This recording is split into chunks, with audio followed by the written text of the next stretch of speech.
თოვლის შედეგად დაზიანდა ელექტროგადაცემი ფუძები, რაც მისამართზე მოსახლეობას შეუწყლად ენერგია, მაგრამ კომუნიკაცია თითქმის ყველა ოჯახთან აღდგენილი არის და მაქსიმუმს აკეთებენ ჩვენი სამართალდამცავები, ასევე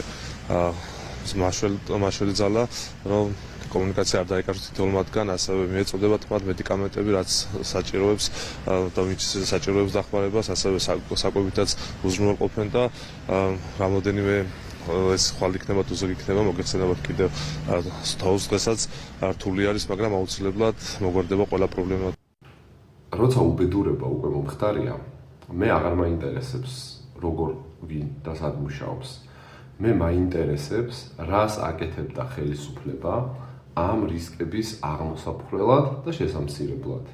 წინასწარ რატომ არ არსებობდა გეგმა, წინასწარ რატომ არ მოხდა მობილიზება, მათ შორის ტექნიკის და ასე შემდეგ და ასე შემდეგ.